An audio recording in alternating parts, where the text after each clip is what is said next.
Time and tense. आज time and tense का आपका तीसरा दिन होता है। इसके पहले हम लोग जो है ना प्रीवियस क्लासेस में टाइम एंड टेंस को शुरू किए हैं। टाइम एंड टेंस में अब तक हम लोगों ने सिंपल प्रेजेंट टेंस के बारे में देखा, प्रेजेंट कंटिन्यूअस टेंस के बारे में देखा और प्रेजेंट परफेक्ट टेंस के प्रयोग को हम जारी रखे हुए हैं। हमने टाइम एंड टेंस के अंतर्गत तीसरा सेक्शन को देख रहे हैं, प्रेजेंट परफेक्ट टेंस, अर्थात हैव या हैज प्लस भी थ्योरी का प्रयोग। इसमें आपने फर्स्ट पॉइंट को देखा है, प्रेजेंट टाइम में उस क्रिया को दर्शाने के लिए जो पास्ट टाइम में समाप्त हो चुकी हो और प्रेजेंट उसका प्रभाव जो है ना सब्जेक्ट पे प्रेजेंट टाइम तक जारी हो। सेकंड पॉइंट हमने देखा प्रेजेंट टाइम की वह क्रिया जो पास्ट टाइम में शुरू हुई हो और प्रेजेंट टाइम तक जारी हो। यहां आप देखेंगे थर्ड पॉइंट को,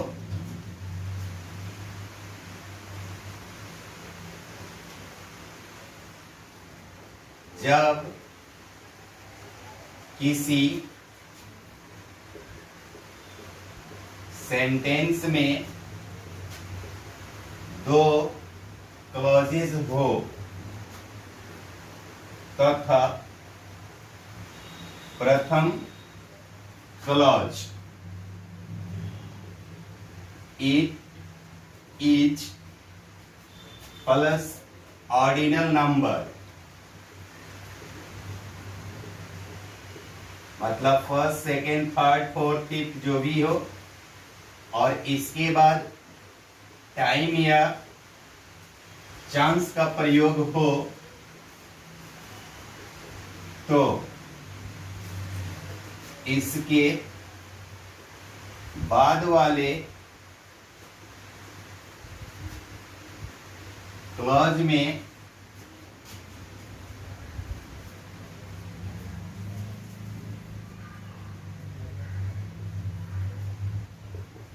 प्रेजेंट परफेक्ट टेंस का प्रयोग होता है। How? Look here, it is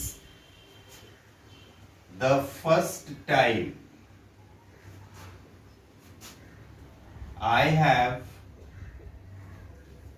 gone to Patna. It is the second chance she has met me।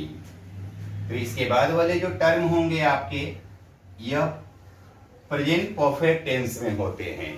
यानी जब ये एक सेंटेंस हुआ जिसमें दो क्लॉज हो जाते हैं, अगर फर्स्ट क्लॉज आपका इट इज प्लस कोई भी ऑर्डिनल नंबर हो और इसके बाद टाइम या चांस का प्रयोग हो तो इसके बाद वाला जो वर्ब होता है वो प्रेजेंट परफेक्ट टेंस से लिया जाता है। Any problem? ओके। इसके बाद देखेंगे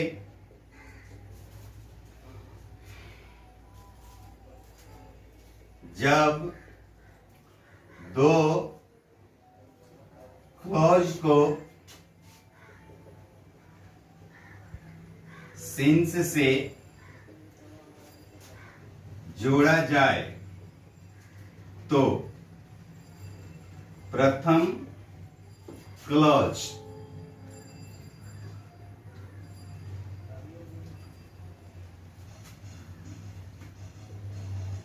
में प्रेजेंट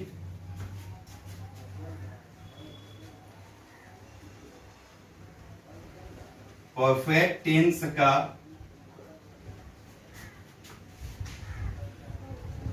प्रयोग होता है।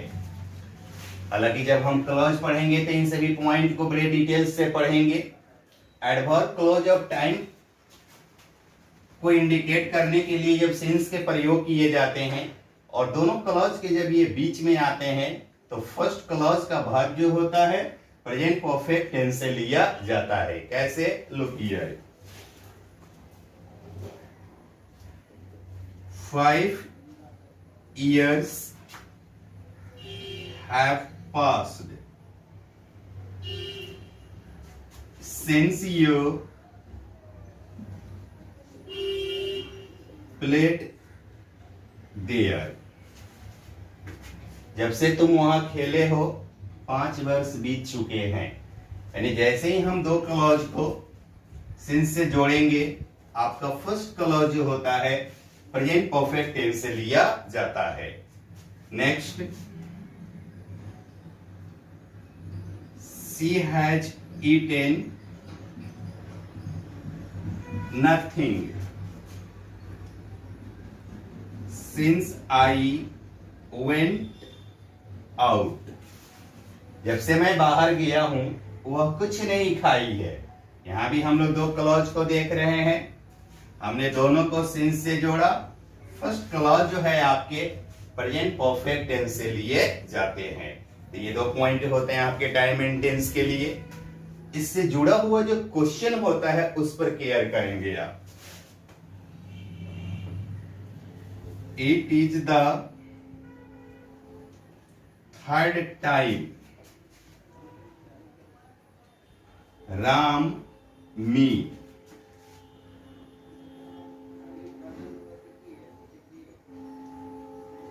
teaches or has taught। Now select your right answer। आप इतना याद रखेंगे कि जब भी किसी सेंटेंस को या किसी सेंटेंस में दो क्लॉज हो, ऐसे भी समझ लीजिए कि जब भी किसी सेंटेंस को इट इज कोई भी ऑर्डिनल नंबर उसके बाद टाइम या चांस का प्रयोग हो, तो उसके बाद जिस सेंटेंस का प्रयोग होता है उसका भाग प्रेजेंट परफेक्ट टेंस से लिया जाता है। Any doubt? Okay, write down.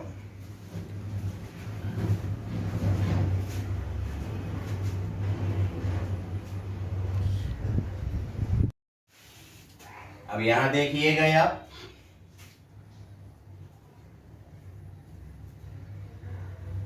Present time में किसी सब्जेक्ट की अस्थाई और केवल अस्थाई अवस्था मतलब स्टेट को दर्शाने के लिए, प्रेजेंट टाइम में किसी सब्जेक्ट की अस्थाई और केवल अस्थाई अवस्था को अगर प्रेजेंट करना हो, दर्शाना हो, डिनोट करना हो, तो वहां प्रेजेंट परफेक्ट टेंस के प्रयोग किए जाते हैं। अब इस बार आप देख रहे हैं यहाँ ए स्टेट को। इसके पहले हम लोग डिस्कस कर चुके हैं ए स्टेट किसे कहा जाता है, यानी जो हम लोग होते हैं वह ए स्टेट होता है। तो बनावट को देखेंगे यहाँ। एज मान लीजिए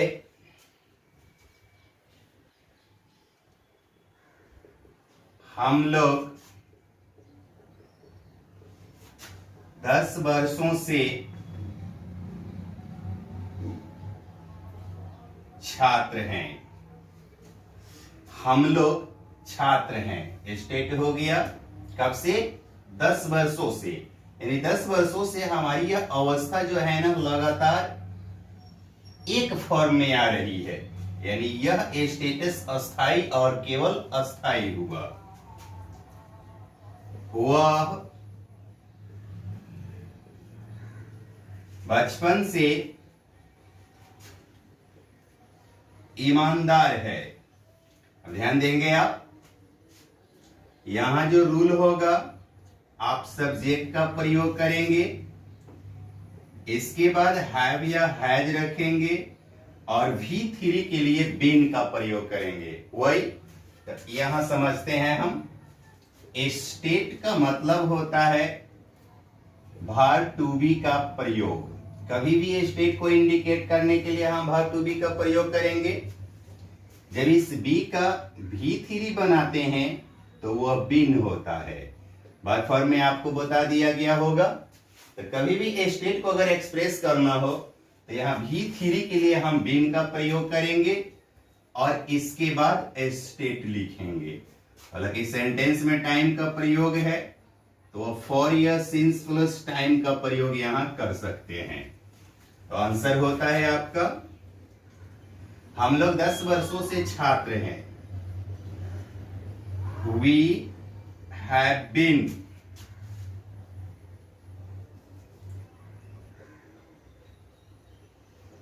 स्टूडेंट्स फॉर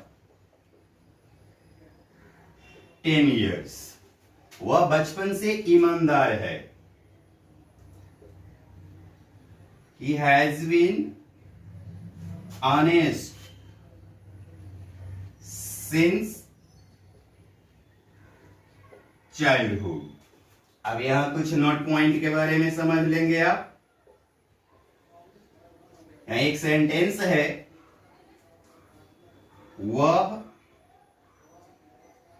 10 दिनों से बीमार है। वह बीमार है। दोनों सेंटेंस में लगभग एक ही बात को कहा गया, लेकिन दोनों में कुछ अंतर दिख रहा है। राइट, वह 10 दिनों से बीमार है, वह बीमार है। इट मीन्स यह जो अवस्था है अस्थाई और केवल अस्थाई है, और ये जो अवस्था है यह अस्थाई भी हो सकता है और अस्थाई भी हो सकता है। तो अगर केवल अस्थाई है तो हम प्रेजेंट परफेक्ट टेंस का प्रयोग कर लेते हैं। He has been ill for 10 days। और अस्थाई अस्थाई वाली कंडीशन हो तो सिंपल प्रेजेंट टेंस का He is ill। Any problem? यहां तक फाइनल हुआ? ओके।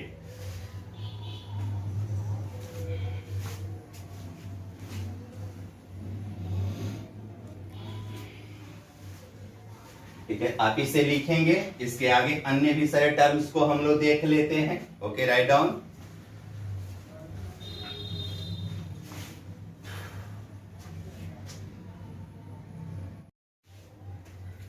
आप नोट का बी पॉइंट देखिएगा। अभी हमने ए में देखा कि वह 10 दिनों से बीमार है, वह बीमार है। अब इस सेंटेंस को ऐसे देखते हैं, वह बीमार है, वह बीमार रहा है। वह बीमार है, वह बीमार रहा है। बोलिए, दोनों सेंटेंस में कुछ अंतर? हालांकि दोनों जगह जो है ना स्टेट का ही प्रयोग हुआ। हम किसी वस्तु के स्टेट के बारे में डिस्कस कर रहे हैं। तो वह बीमार है, यह अस्थाई और अस्थाई दोनों को इंडिकेट कर रहा है।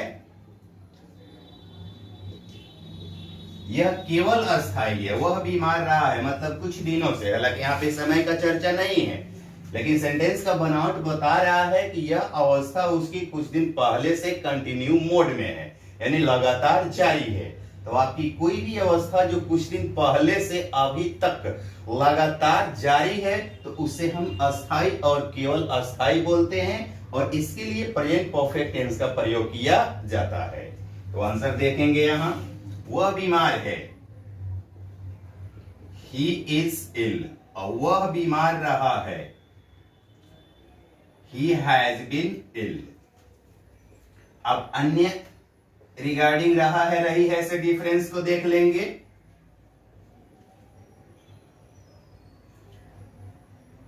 वह बीमार रहा है,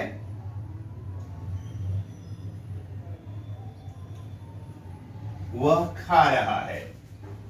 अब बोलिए, इन दोनों सेंटेंस में कोई अंतर? Okay, right.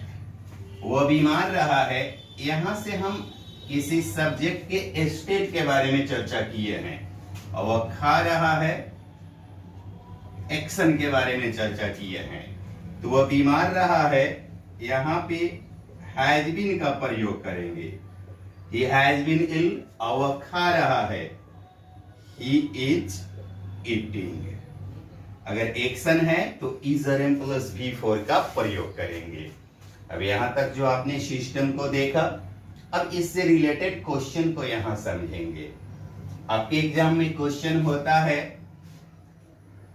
Ram a doctor for 5 years। भरने हैं आपको इज और has been. Now select your answer. तो जब भी किसी सब्जेक्ट के स्टेट के बारे में चर्चा हो और वहां टाइम देता है आपको फॉर या सिंस प्लस टाइम हो, तो प्रेजेंट परफेक्ट टेंस में आप आंसर देंगे। अगर टाइम ना देता हो तब, जैसे मान लीजिए क्वेश्चन होता है आपसे, राम ए डॉक्टर, और ऑप्शन देता है इज और हैज बीन, तो इस सिचुएशन में आप दोनों में कोई भी अपना आंसर सेलेक्ट कर सकते हैं। जैसे कि यहाँ पे आप देख रहे हैं, ही इज इल और ही हैज बीन इल, बिना टाइम के जो है ना इजर एम हैव हैज बीन के प्रयोग स्टेट को दिखाने के लिए किया जा सकता है, लेकिन जब टाइम का प्रयोग हो तो इसे हमेशा हमेशा हम प्रेजेंट परफेक्ट टेंस से ही सेलेक्ट करेंगे। Any doubt? Okay, write down.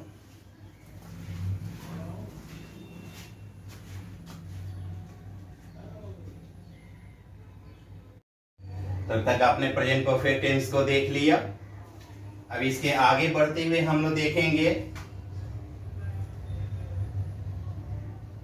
Present perfect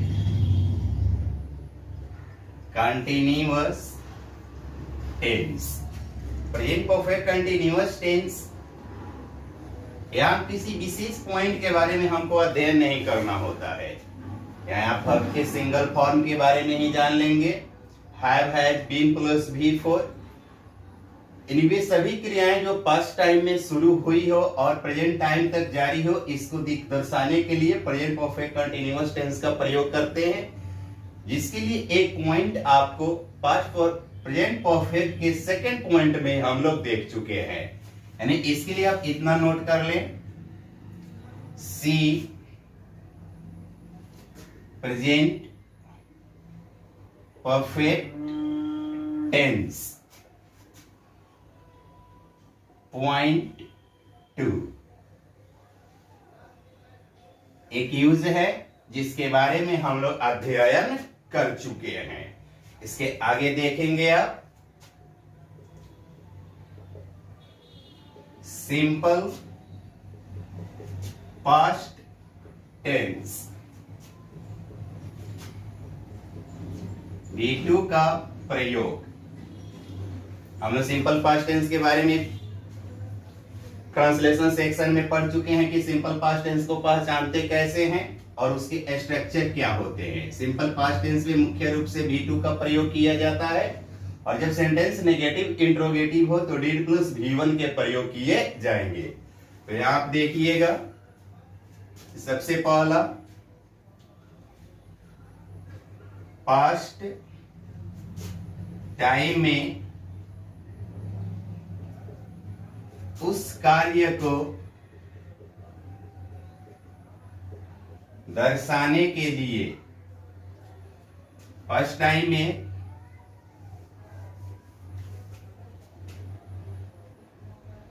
किसी सब्जेक्ट की आदत, स्वभाव या कार्य एवं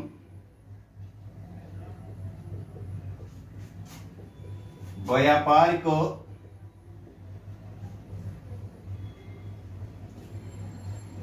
दर्शाने के लिए। अब आदत है, स्वभाव है, यहां जो आप सिंपल प्रेजेंट टेंस को देखे हैं उसके मैक्सिमम एक्टिविटी जो है ना आपके सिंपल पास्ट टेंस से इंडिकेट किए जाते हैं। कि मुख्य रूप से पास्ट टाइम के लिए कुछ टर्म के बारे में हम लोग जान ले, अर्थात यस्टरडे, कल। बीता हुआ,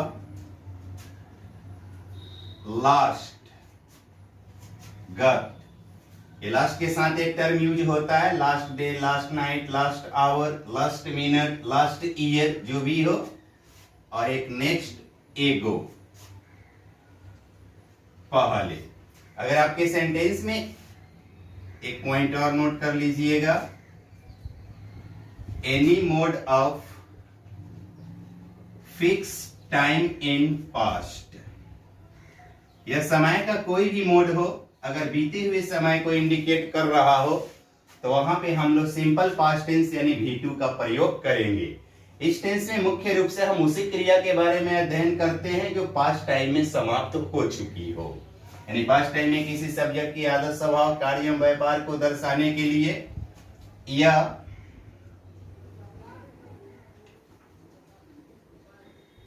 उस कार्य को दर्शाने के लिए जो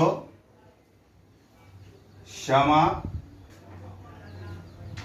हो चुकी हो, यानी यहां पे क्रिया जो है ना समाप्त हो चुकी रहती है। जैसे मान लीजिए वह कल दिल्ली गया।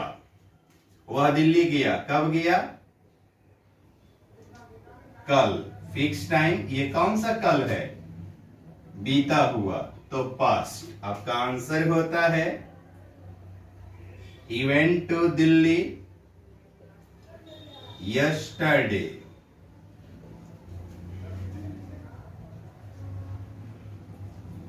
हम लोग गत माह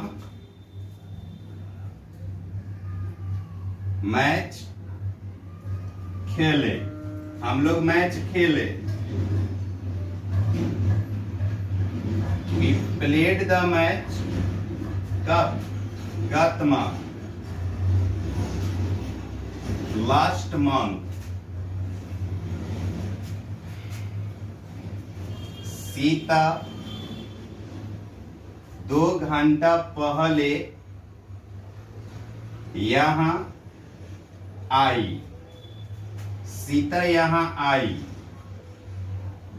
सीता came here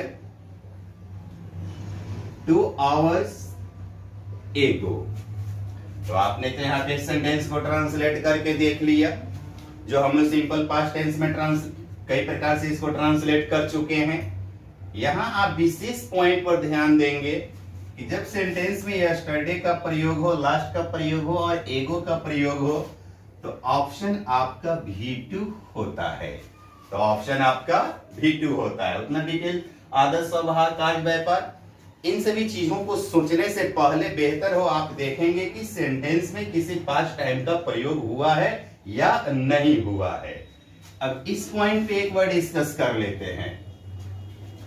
नोट में देखेंगे, एक टर्म हुआ बिफोर, मतलब होता है के पहले।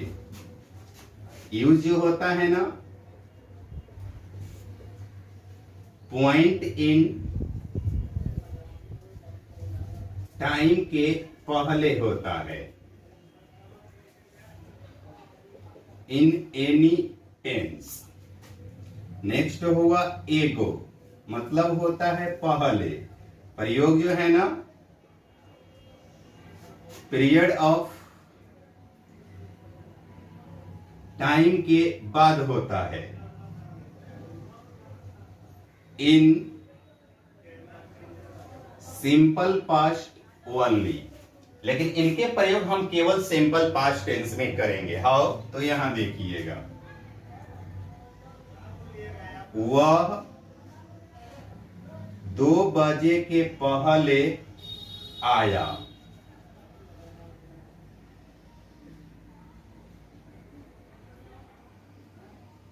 वह 2 घंटा पहले आया। दोनों सेंटेंस में कुछ डिफरेंस दिख रहा है?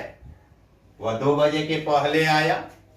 आप ऐसे भी समझ सकते हैं के पहले और पहले, इतना सही समझ में आ जाएगा कि कहाँ बिफोर का प्रयोग करना है और कहाँ एगो का प्रयोग करना है। तो 2 घंटा पहले आया, he came before, वो 2 बजे के पहले आया, he came before 2 o'clock, यानी पहले बिफोर लिखिएगा, इसके बाद टाइम लिखिएगा। और वह 2 घंटा पहले आया, he came 2 hours ago, पहले टाइम लिखिएगा, उसके बाद एगो लिखिएगा।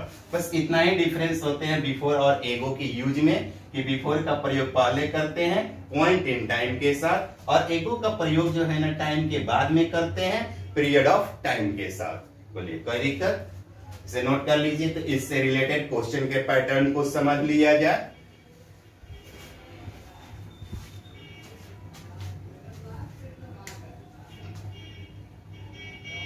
तो अभी हम लोग सिंपल पास्ट टेंस को देख रहे थे। यहाँ पे हम लोगों ने देखा कि यस्टरडे के साथ, लास्ट के साथ, एगो के साथ या कोई भी पास्ट टाइम का फिक्स टाइम हो, V2 का प्रयोग किया जाता है। कैसे? तो क्वेश्चन को देखिएगा। He to Kashmir last month, आपको ऑप्शन मिलता है कम्स और came. Now select your answer. जो कि सेंटेंस में लास्ट है तो आंसर आपका केम हुआ। जैसे सीता मी English 2 years ago will teach or taught. Now select your answer. अब देखेंगे जब सेंटेंस में एगो होगा तो आंसर आपका V2 होगा। We the match yesterday play played. Now select your answer. जब सेंटेंस में यस्टरडे होगा तो आंसर आपका V2 होगा। Any doubt? Okay right. तो आपने देखा कि सिंपल पास्ट टेंस में लास्ट, एगो और यस्टरडे का प्रयोग रहता है, प्रयोग होता है, तो हमारा ऑप्शन जो है ना V2 हो जाता है। इस टेंस का प्रयोग जो है ना हम उस प्रकार के कार्य को इंडिकेट करने के लिए, डिनोट करने के लिए करेंगे जो बीते हुए समय में समाप्त हो चुकी है। अब नेक्स्ट पॉइंट देखेंगे आप। पास्ट टाइम में किसी सब्जेक्ट की अस्थायी या अस्थायी अवस्था, मतलब स्टेट को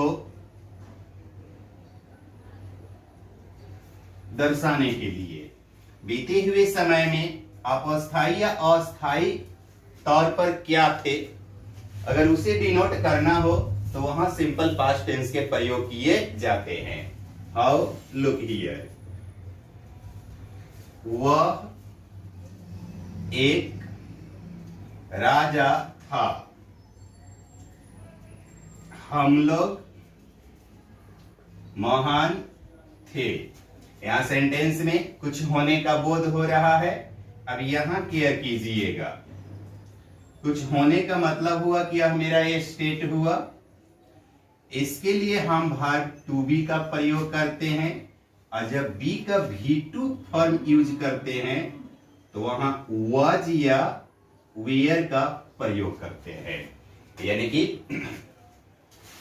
टू बी का सेकेंड फॉर्म जो होता है वाज और वेयर होता है, जिसे हम लोग जो है ना ट्रांसलेशन सेक्शन में बड़े विस्तार से पढ़ लिए हैं कि किस सब्जेक्ट के साथ वाज और किसके साथ वेयर का प्रयोग किया जाएगा। वही चीज आपको अब यहां देखना होगा। जैसे मान लीजिए वह एक राजा था, तो सब्जेक्ट हो गया ही, अब ही टू इसके साथ यूज करेंगे तो वॉज और वियर है, तो ही के साथ आप क्या सेलेक्ट करेंगे, वॉज या wear? Was, right. He was a king. जैसे मान लीजिए हम लोग महान थे, वी के साथ क्या यूज करेंगे, were. We were great. Any problem?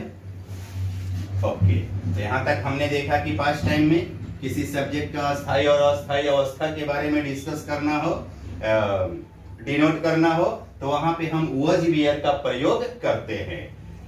अब इससे रिलेटेड जो क्वेश्चन होंगे उसके बारे में समझेंगे आप। मानिए कि यहाँ पे आपको एक क्वेश्चन दिया जाता है, राम एक डॉक्टर। ऑप्शन दिया जाता है वॉज और वियर, तो क्या सेलेक्ट करेंगे आप? राइट, वॉज का प्रयोग करेंगे।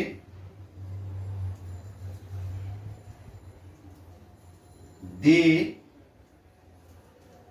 प्लेयर्स। ऑप्शन है वॉज और वियर, क्या सेलेक्ट करेंगे आप? राइट। अब यह क्वेश्चन यहां समझ लेंगे, राम ए डॉक्टर और भरने को देता है इज आर, क्या सेलेक्ट करेंगे? राइट। मान लीजिए भरने को आपको दिया जाए वॉज और वियर, क्या सेलेक्ट करेंगे? राइट। मान लीजिए भरने को दिया जाता है इज और वॉज, तो क्या सेलेक्ट करेंगे? फंस गए? बिल्कुल नहीं।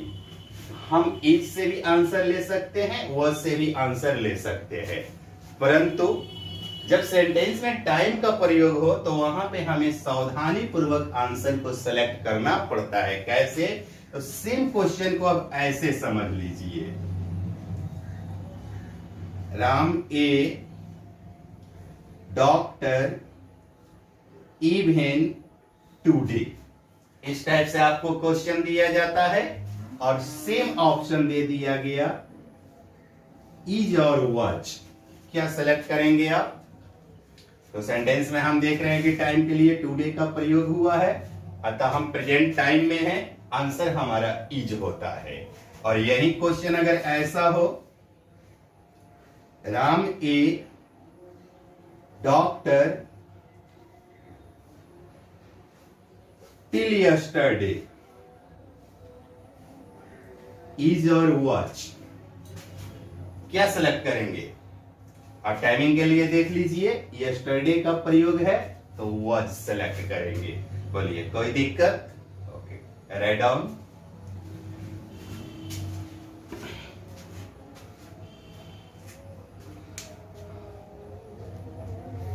तक आपको बात समझ में आ गई भली भांति कि हम सिंपल पास्ट टेंस, वहां से प्रेजेंट टेंस से ही देख लेते हैं। सिंपल प्रेजेंट टेंस हो, प्रेजेंट कंटिन्यूअस टेंस हो, प्रेजेंट परफेक्ट टेंस हो, प्रेजेंट परफेक्ट कंटिन्यूअस टेंस हो या सिंपल पास्ट टेंस हो, हम कैसे जो है ना आंसर देने के समय कैसे पहचानेंगे कि हमारा अप्रोप्रिएट आंसर वर्ब फॉर्म जो है ना क्या होगा, इसके आगे हम देखते हैं। अब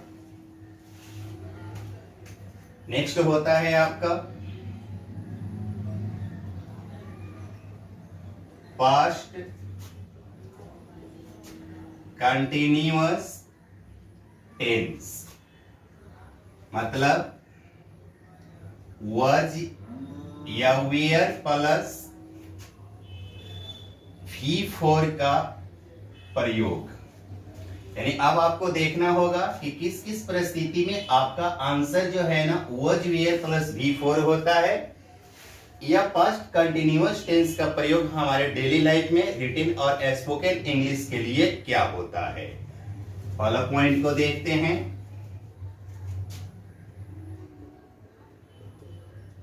पास्ट टाइम में उस कार्य को दर्शाने के लिए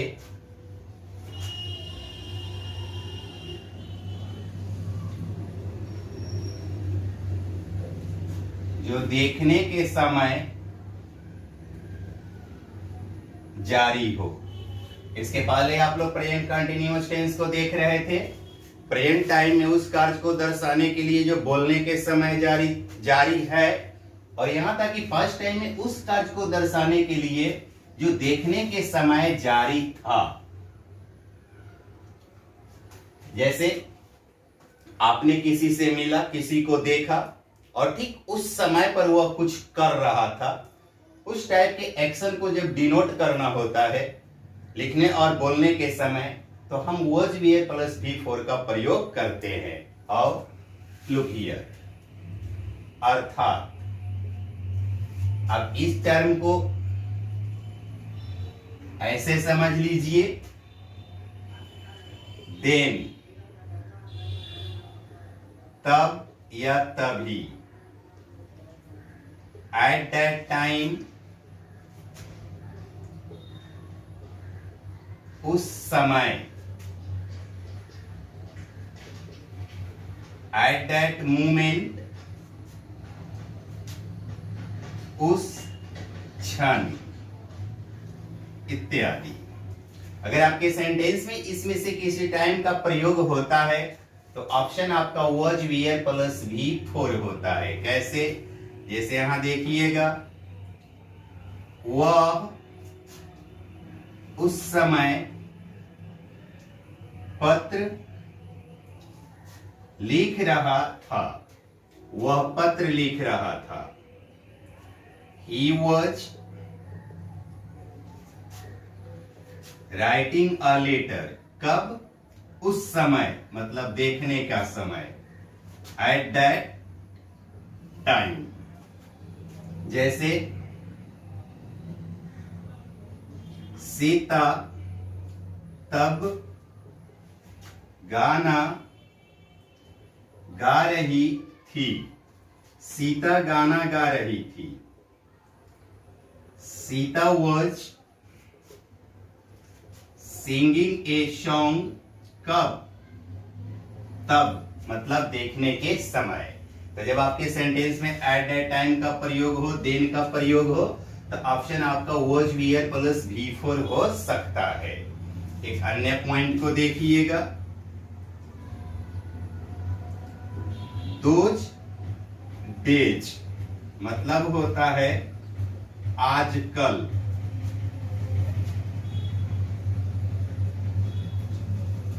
मतलब होता है उन दिनों।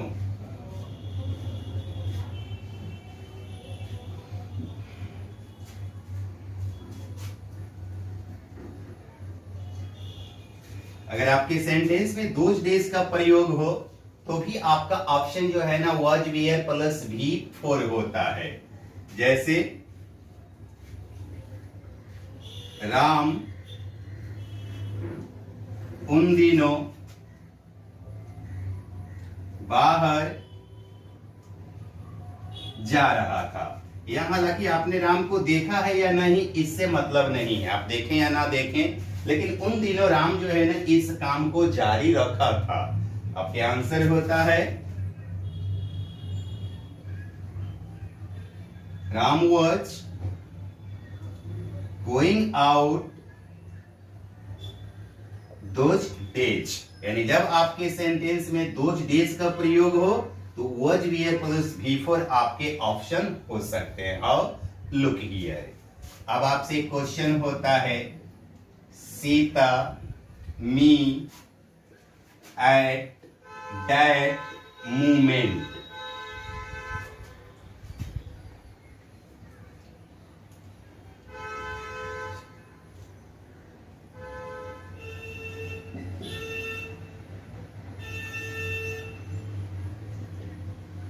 is teaching, was teaching। Now select your answer। जब आपके सेंटेंस में एट दैट मोमेंट का प्रयोग हो तो ऑप्शन आपका was वीयर प्लस V4 होता है। They in the garden then played were playing. Now select your answer. जब सेंटेंस में देन का प्रयोग हो तो was were प्लस V4 आपका आंसर होता है. It those days.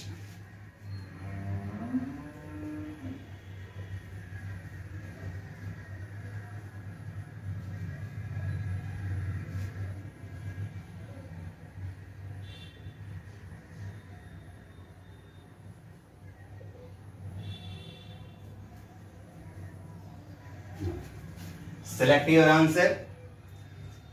जब सेंटेंस में दोज डेज का प्रयोग हो तो ऑप्शन आपका was were प्लस V4 होता है. यानी इस टाइप से रिलेटेड जो भी प्रश्न होंगे आपके एग्जाम में आप आंसर आसानी से दे सकते हैं. Okay, write down.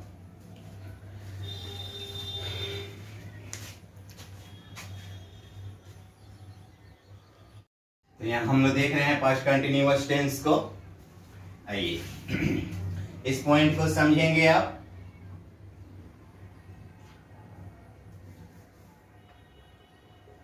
Third point को, पास्ट टाइम में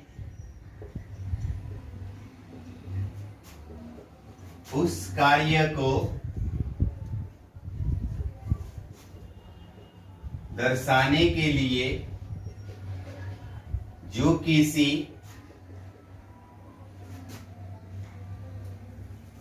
निश्चित समय पर जारी था. यानी पास्ट टाइम में अब हम उस कार्य के बारे में अध्ययन करेंगे जो किसी फिक्स टाइम पे जो है ना जारी था. उस समय के अनुसार वह काम हो रहा था. So look here, past time में अर्थात यहां जो टर्म आपने देखा यस्टरडे लास्ट, यहां एगो का प्रयोग नहीं करेंगे जो आप सिंपल पास्ट टेंस में देख चुके हैं. तथा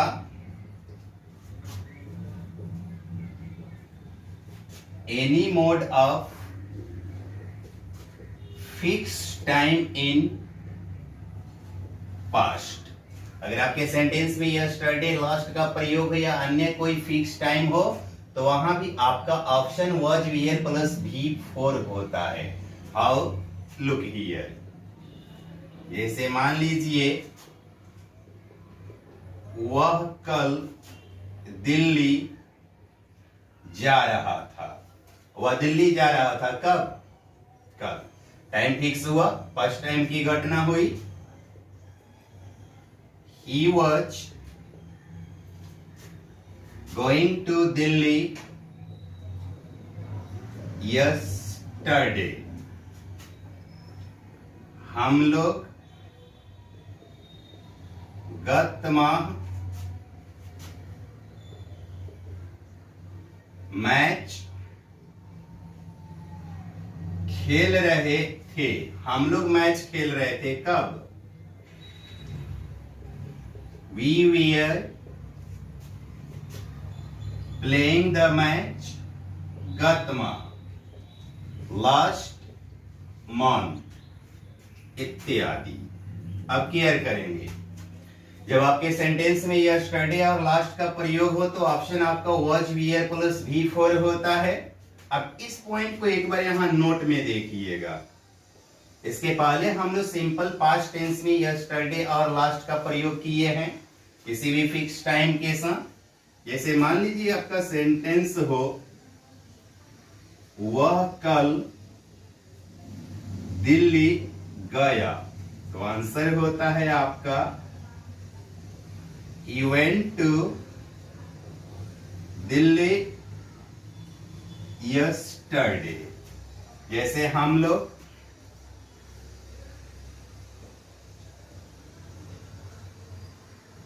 गत माह यहां आए, तो हम लोग यहां आए. We came here last month. यहां आप देख रहे हैं कि यस्टरडे और लास्ट के साथ V2 का भी प्रयोग होता है. यानी ये कॉमन हुआ. अगर ये सब टाइम आपके क्वेश्चन में आता है तो आंसर आप प्रेजेंट पास्ट कंटिन्यूअस टेंस में भी दे सकते हैं और सिंपल पास्ट टेंस में भी दे सकते हैं अकॉर्डिंग टू ट्रांसलेशन। अगर सेंटेंस के अंत में रहा था, रही थी, रहे थे का प्रयोग हो तो आप इसको पास्ट कंटिन्यूअस टेंस से ट्रांसलेट कीजिएगा। था था, थी थी, ते थे या ये ई का प्रयोग हो तो सिंपल पास्ट टेंस से जो है ना ट्रांसलेट कीजिएगा। लेकिन अगर आपके एग्जाम में क्वेश्चन ऐसे होता है तो ध्यान देंगे आप, ही मी लास्ट मंथ भरना है आपको।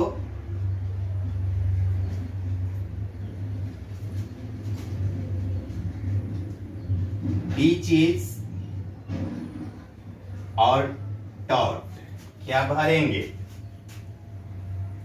राइट। अगर लास्ट है तो V2।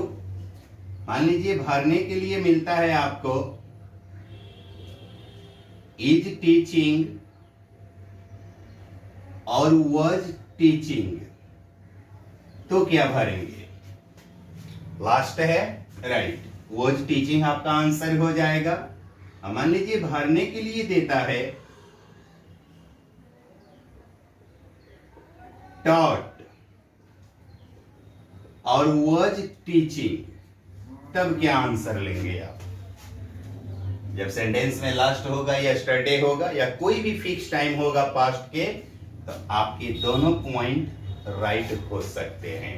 बल्कि ऐसा तो कभी पूछता नहीं है, लेकिन बाई चांस अगर पूछ भी दिया, उससे अगर गलती हो गया तो आप वहां गलती नहीं करेंगे। जो आपको समझ में आता है उसे आप सेलेक्ट कर लीजिए, आपका दोनों ऑप्शंस यहाँ पे राइट होते हैं। इससे जुड़ा एक नेक्स्ट पॉइंट को देखते हैं हम लोग।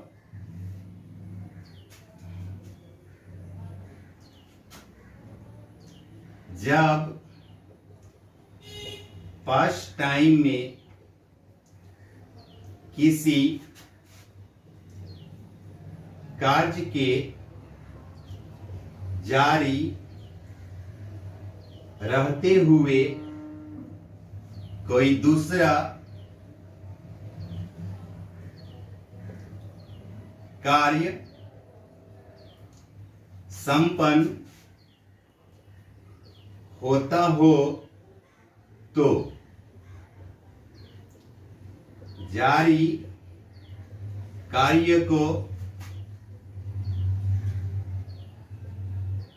Past continuous tense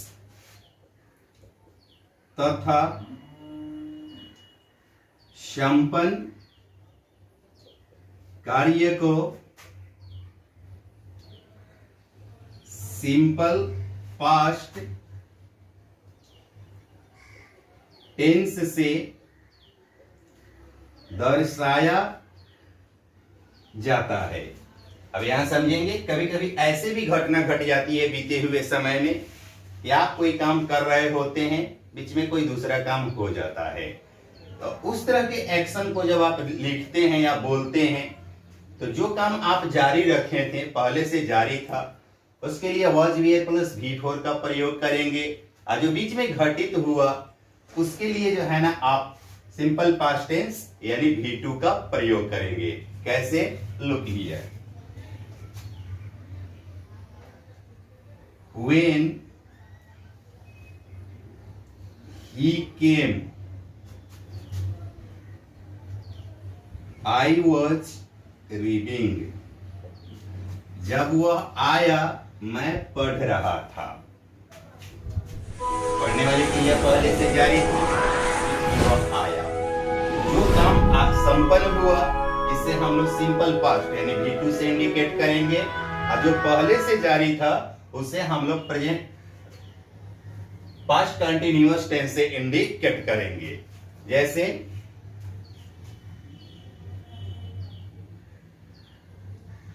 they were playing,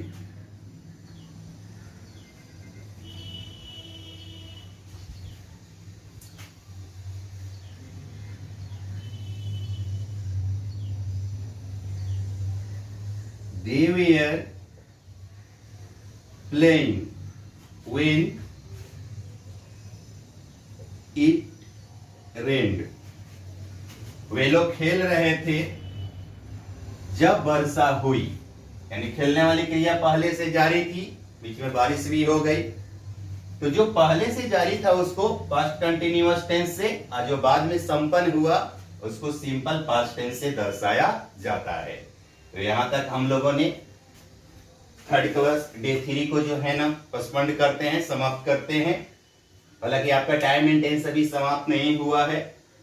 इसके आगे पढ़ने के लिए हम लोग नेक्स्ट क्लास में आएंगे, यानी आप नेक्स्ट वीडियो का वेट करेंगे। यहाँ तक जो भी पॉइंट आपको लिखाया गया और समझाया गया, इस सब का आप नोट्स बना लें, सेल्फ स्टडी करें। हर तरह के क्वेश्चन जो है ना, हर पॉइंट से रिलेटेड क्वेश्चन के बारे में आपको बता दिया गया है। इस टाइप के क्वेश्चन का रिवाइज करते रहेंगे, आपकी सारी प्रॉब्लम जो है ना सॉल्व हो जाएगी। एक एक पॉइंट को हम लोगों ने अकॉर्डिंग टू ग्रामर और अकॉर्डिंग टू ट्रांसलेशन भी समझ रहे हैं, ताकि आपका रिटन और स्पोकन इंग्लिश भी जो है ना दिन प्रतिदिन आसान होती चली जाएगी। Okay, write down.